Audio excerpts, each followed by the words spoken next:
जयवीर के पैसे ना देने के साथ साथ अब अभिनव की कंपनी पर एक और प्रॉब्लम आ गई थी, जिसमें निखिल वेंचर्स नाम की कंपनी उन्हें हैकिंग के इल्जाम में कोर्ट ले जाना चाह रही थी।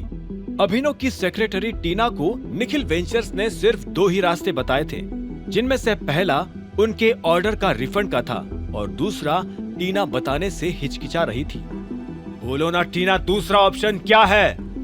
अभिनव की ऊंची आवाज सुनकर टीना तुरंत ही बोल पड़ी। दूसरा ऑप्शन उन्होंने ये बताया कि इमेजिंग सिक्योरिटी से आपको फायर कर दिया जाए सर।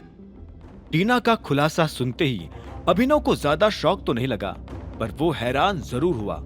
उसे पता था कि दूसरा ऑप्शन यही है, लेकिन वो हैरान इस बात से था कि अब कौन उसके खिलाफ चालबाजियां चल रहा था। ठीक है, मैं देख लूंगा, तुम जा सकती हो। अभिनव का ऑर्डर सुनकर टीना अपना चेहरा लटकाए चली गई। उसे जाते देख अभिनव ने भी सोचा कि उसे फिलहाल डॉन से मिलने की जरूरत थी। उसे ये भी पता था कि निखिल वेंचर्स में कोई चोरी नहीं हुई है और वो जरूर ही उसी के खिलाफ चल रही प्लानिंग का एक झूठ है। शाम होने को आई। अभिनव ऑफिस से निकलकर डॉन को फोन लगाने ही वाला था, इसी वक्त सामने से उसी का फोन आने लगा। बस आपके लिए कुछ नई इन्फॉर्मेशन है, फोन पर बताना सही रहेगा या हम कहीं मिले? नहीं, मुझे एटीट्यूड क्लब के बाहर मिलो अभी, अभिनव ने कहा और वो फोन काटकर गाड़ी में बैठ गया। एटीट्यूड क्लब की ओर जाते हुए उसे लगा कि फिलहाल डॉन के पास या तो देवेन या फिर सनी के बारे में ही कोई इन्फॉर्मेशन हो सकती है। यही सोचकर उसने गैस भी किया कि कंपनी में आई हुई प्रॉब्लम्स में भी कहीं ना कहीं हाथ फिर से उन्हीं का था। कुछ ही देर में वो एटीट्यूड क्लब के बाहर पहुंच गया, जहां डॉन और रंजन ऑलरेडी उसका इंतजार कर रहे थे। जैसे ही उन्होंने अभिनव की गाड़ी देखी, वो उसके करीब आकर पीछे वाली सीट पर बैठ गए। अभिनव गाड़ी को क्लब के सामने से हटाकर उसकी साइड वाली गली में ले गया, जहां कोई चहल पहल नहीं थी। बताओ, क्या इन्फॉर्मेशन है? बॉस, रंजन को उस देवेन के बारे में एक खबर लगी है। डॉन ने रंजन की ओर देखा। जो भी सुना है तूने बता दे बॉस को, जल्दी। इससे पहले कि रंजन बोलना शुरू भी कर पाता, अभिनव बीच में बोल पड़ा। देवेन फिलहाल किसी कंपनी से मिला है क्या मेरे बारे में बात करने के लिए? नहीं सर, रंजन ने सिर हिलाते हुए कहा। देवेन तो बहुत दिनों से अपने घर के बाहर ही सिर्फ बैंक के कामों से निकल रहा है। हाँ, लेकिन कल जरूर रात को उसने किसी से मुलाकात की। किससे मुलाकात और किस बारे में? अभिनव ने बिना सिर पलटाए पूछा। अपनी कंपनी बेचने के सिलसिले में वो कल अरबाज से मिला है। ये खबर टॉप सीक्रेट है, क्योंकि वो कंपनी किसी को भी बिना बताए बेच रहा है। रंजन की बात पर अभिनव को थोड़ी हैरानी हुई और उसने रियर मिरर में देखते हुए पूछा, अच्छा, लेकिन ये अरबाज कौन है और ये अचानक कंपनी खरीदने कैसे लगा? मेजॉरिटी शेयर्स तो हमारे पास है ना। रंजन के होठों पर अभिनव के सवाल का जवाब तैयार था। यही तो खेल है सर। अरबाज एक ऐसा आदमी है जिसका दिल्ली की हर इल्लीगल डील में हाथ है। वो दलाल किसी भी कंपनी या प्रॉपर्टी को खरीद बेच सकता है, भले उसमें कितने भी लफड़े हो। उसे खरीदने के लिए बस मालिक से कागजात चाहिए और खरीदार से पैसे। बंदा बड़े लेवल पर खेलता है, इसीलिए उसकी पुलिस और पॉलिटिशियंस में भी सेटिंग है। अभिनव ने रंजन की बात सुनकर अपनी भौहें ऊंची करके पूछा, तो तुम कह रहे हो कि हमारे पास भले ही डीके कॉर्पोरेशन के 70% शेयर्स हो, मगर उसके बावजूद भी ये अरबाज उसे खरीद लेगा? अभिनव के सवाल पर डॉन तुरंत बोल पड़ा, जी बॉस, जब तक देवेन के पास भी डॉक्यूमेंट्स होंगे, अरबाज कुछ ना कुछ जुगाड़ बैठा लेगा। वैसे पेपर्स है किसके पास कंपनी के? आपके पास क्या देवेन के? देवेन? अभिनव ने सवाल खत्म होने से पहले ही जवाब दे दिया। उसे इस वक्त मोंटी पर गुस्सा आ रहा था। ना सिर्फ मोंटी ने वो डॉक्यूमेंट्स देवेन से लेकर अपने पास नहीं रखे थे, बल्कि उनकी कोई कॉपीज भी नहीं बनवाई थी। हालांकि उसने फिर यह भी अनुमान लगाया कि शायद मोंटी ने पेपर्स इसलिए ना लिए हो क्योंकि टाइगर उस कंपनी में अपने शेयर्स वापस बेचने ही वाला था। तो अब क्या करना है बॉस? रंजन ने थोड़ा डरते हुए पूछा।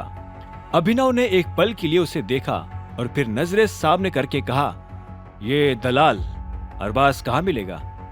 अभिनव के सवाल पर डॉन और रंजन ने एक दूसरे को देखा और फिर डॉन ने धीरे से कहा, बॉस, अरबाज बहुत ही चालबाज इंसान है। इतना खतरनाक है कि बड़े बड़े लोग भी उससे दूर रहना पसंद करते हैं। वो ऑलमोस्ट एक तरीके की माफिया ही चला रहा है। मैंने पूछा कहाँ मिलेगा वो, उसका जवाब दो।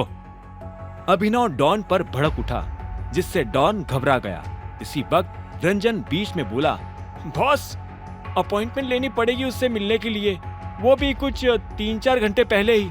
और वो इतना मूडी है ना, बहुत सी बार तो ऑफिस में होकर भी मना कर देता है मिलने से, चाहे फिर अपॉइंटमेंट हो या ना हो। रंजन की बात पर अभिनव ने हल्की सी मुस्कान दी। अच्छा, मैं मिल रहा हूं उससे, मुझे किसी अपॉइंटमेंट की जरूरत नहीं है, बताओ कहाँ रहता है वो। अभिनव का कॉन्फिडेंस देखकर डॉन और ज्यादा घबरा गया और बीच में बोल पड़ा, सर, वहां इस तरह अकेला जाना ठीक नहीं होगा। एक काम करते हैं, आप वहां पहुंचिए, मैं कुछ आदमियों को लेकर आपसे वहीं मिलता हूं। डॉन रंजन की ओर पलट गया। तो लेकर जा बॉस को, ठीक है? ठीक है, रंजन ने सिर हिलाते हुए कहा। इसी वक्त अभिनव भी पैसेंजर सीट से उठकर गाड़ी के बाहर आ गया। जल्दी पहुंच वहां पर डॉन, मैं वॉशरूम होकर आता हूं। अभिनव गाड़ी से उतरकर क्लब के अंदर चला गया।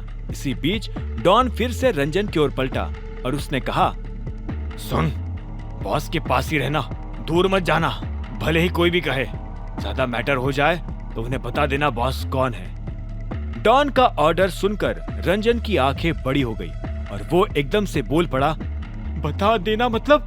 अगर बॉस की आइडेंटिटी हमने बता दी तो सबसे पहले हम ही मरेंगे। ये सुनकर डॉन ने गुस्से से रंजन की कॉलर पकड़ ली। अबे घोचू, तू जानता है ना वो अरबाज कैसा आदमी है। अगर बॉस की जान पर बात आ गई तब भी यही नाटक करते रहेगा क्या? अगर बॉस को कुछ हो गया तो फिर आइडेंटिटी का भी कोई मतलब नहीं बचेगा, समझ रहा है? पर डॉन, पर कुछ नहीं। वैसे भी बॉस टाइगर है और टाइगर के नाम से पूरी दिल्ली कांपती है। इसी वक्त अभिनव भी बाहर आ गया, जिसे देखकर डॉन ने रंजन की कॉलर छोड़ दी। चलो चले, गाड़ी तुम चला रहे हो। अभिनव ने रंजन की ओर देखकर कहा, फिर डॉन की ओर देखा। तुम अभी तक गए नहीं? बस बॉस, निकल ही रहा हूं, डॉन ने नर्वस होकर कहा और फिर रंजन की ओर एक पल देखकर धीरे से फुसफुसाया, रंजन, अगर मैटर बिगड़ते देखे तो सिर्फ मेरी सुनेगा, अपना दिमाग मत चलाना ज्यादा। रंजन ने डरते हुए हामी में सिर हिलाया और वो पीछे से उतरकर ड्राइवर सीट पर आकर बैठ गया। डॉन भी उस गली से निकलकर अपनी गाड़ी में बैठ के वहां से तेजी से निकल गया। दूसरी ओर अभिनव के करीब बैठे रंजन को अभिनव यानी टाइगर का ताकतवर ऑरा महसूस हो रहा था। अपने पिता की मौत के बाद भले ही अभिनव ने अपनी पर्सनालिटी के बहुत सारे हिस्सों को खो दिया था, मगर उसकी हिम्मत और जिद उनमें से एक नहीं थी। अपनी पहचान वापस जानकर इसी हिम्मत और जिद के साथ उसमें किसी से भी भिड़ जाने का कॉन्फिडेंस भी वापस आ गया था। हालांकि ये सारी खूबियां भी अभिनव को उसके पिता से विरासत में नहीं मिली थी। उसने इन सब के लिए मेहनत की थी। 5 साल की उम्र में ही उसके पिता संजय ने उसे ट्रेन करके और जानबूझकर परेशानियों के सामने खड़ा करके उसके अंदर का डर निकाल दिया था। इसी वजह से अभिनव इतने सारी मुश्किलों को पार करके भी अपने दम पर पढ़ाई कर पाया था। उसके अलावा भी टाइगर होने के नाते उसकी रिस्पॉन्सिबिलिटी थी कि वो नीडर होकर रहे, क्योंकि कोई भी व्यक्ति देश के सबसे खतरनाक माफिया लीडर को डरते हुए नहीं देख सकता था। अगर तुम कमजोर रहोगे तो उन्हें भी खो दोगे जिन्हें चाहते हो, लेकिन ताकतवर रहोगे तो पूरी दुनिया तुम्हें चाहेगी। संजय गढ़वाल के ये शब्द अभिनव के कान में अक्सर गूंजा करते थे और इन्हीं शब्दों से उसे अपनी माँ की याद भी आया करती थी। अभिनव को लगता था कि उसकी माँ की मौत कहीं ना कहीं इसीलिए ही हुई थी क्योंकि उसके पिता कमजोर पड़ गए थे। इसी वजह से कमजोर बनकर रहना दुनिया में इकलौती ऐसी चीज थी जो अभिनव अफोर्ड नहीं कर सकता था। कुछ देर बाद रंजन ने एक बिल्डिंग के सामने गाड़ी लाकर खड़ी कर दी। बॉस, यही है अरबाज का चेंबर। अभिनव ने देखा कि उसके एंट्रेंस के बाहर ही 4 हट्टे कट्टे आदमी पहरा दे रहे थे। ये हमेशा इतनी प्रोटेक्शन में रहता है क्या? हाँ बॉस, खतरनाक आदमी है, इसलिए खुद की सुरक्षा से ज्यादा दूसरों को डराने के लिए बॉडीगार्ड्स रखता है। अभिनव ने एक फीकी मुस्कान के साथ रंजन की ओर देखा और फिर वो गेट खोलकर बाहर निकल गया। हमें बंदूक लेकर आना चाहिए था। रंजन भी बड़बड़ाते हुए गाड़ी से बाहर आकर अभिनव के पीछे पीछे चलने लगा था। अभिनव एंट्रेंस के पास पहुंचा ही था कि एक गार्ड ने अपना हाथ लंबा करके उसे रोक दिया। कौन और क्यों? अभिनव ने एक पल के लिए उन गार्ड्स को ऊपर से नीचे तक देखा। उसे ये तो पता चल गया था कि ये गार्ड्स सोने भी किसी जिम में ही जाते थे। हालांकि अपने जिम के एक्सपीरियंस से अभिनव को भी पता था कि हट्टा कट्टा होने का मतलब ये नहीं था कि सामने वाला लड़ाई में अच्छा ही होगा। अक्सर इस तरह की बॉडी और सिक्स पैक्स सिर्फ दिखावे के लिए ही बनाए जाते थे। लड़ाई में जो असली स्किल काम आती है उसे हैंड कॉम्बैट कहा जाता है, जिसका इन डोलो शोलो से कुछ खास ताल्लुक नहीं था। अभिनव उन्हें देखकर ये तो समझ गया था कि अरबाज नाम के इस आदमी को बस अपना रुतबा दिखाने में मजा आता था, उससे ज्यादा कुछ नहीं।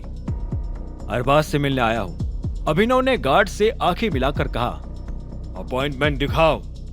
गार्ड ने अपना हाथ आगे करते हुए कहा, जिस पर अभिनव मुस्कुराकर बोल पड़ा, जरूरत नहीं है। सभी गार्ड्स के हाव भाव बदल गए और वो अभिनव को घेर कर खड़े हो गए। आखिरी बार बोल रहा हूं लड़के, यहाँ से भाग जा, नहीं तो बेमतलब हड्डियां तुड़वा लेगा। अभिनव ने भी उन चारों की ओर देखा और फिर जवाब दिया, तुम मुझे अरबाज के पास लेकर चलो अभी, नहीं तो हड्डियां तुड़वा लोगे। अभिनव का कॉन्फिडेंस देखकर सभी गार्ड्स एक दूसरे की ओर देखकर हंसने लगे और फिर अभिनव के करीब आ गए। चलो इस स्पीकर की बैटरी निकाल देते हैं। एक गार्ड ने अभिनव के कंधे पर हाथ रखा ही था कि तभी उन्हें पीछे से एक भारी आवाज सुनाई दी, रुक जाओ। उस आवाज को सुनते ही चारों गार्ड्स अपनी जगह पर ही थम गए और धीरे से पीछे हो गए। इसी वक्त एंट्रेंस में से एक छोटी हाइट का बूढ़ा सा आदमी चलकर आया। अपनी सिगार हटाते हुए उसने अभिनव को ऊपर से नीचे तक देखा। उसे पहले लगा कि वो इस लड़के को जानता है, लेकिन करीब आकर वो अभिनव को एक अनजान आदमी की नजरों से ही देख रहा था। कौन हो तुम लड़के, और यहाँ किस लिए आए हो? बिजनेस के लिए? अभिनव ने एक सांस छोड़ी और मनी मन उस बूढ़े को थैंक यू भी बोला। उसे लगा कि अगर वो फिलहाल बीच में नहीं आता तो उसके चारों गार्ड्स बिना वजह जख्मी होकर रोने लगते। जी, बिजनेस के लिए। अभिनव ने मुस्कुराकर कहा, क्या हम अंदर चलकर और बात कर सकते हैं? मुझे नहीं लगता कि किसी अच्छे ऑफर को अपॉइंटमेंट की परछाई में छिप जाना चाहिए। उस बूढ़े आदमी यानी अरबाज ने एक और बार सिगार फूंकते हुए अभिनव को देखा और फिर वो हंस पड़ा। अब आगे क्या होने वाला था? कौन था वो बूढ़ा आदमी? क्या अरबाज उसे अंदर आने देगा या फिर बाहर से ही भगा देगा? अगर टाइगर और अरबाज के बीच लड़ाई हो जाएगी तो फिलहाल कौन बच पाएगा? क्या होंगे इन सभी सवालों के जवाब? टर्न ऑफ टाइगर के सारे एपिसोड्स को सुनने के लिए डिस्क्रिप्शन में दी लिंक से डाउनलोड करें पॉकेट FM ऐप।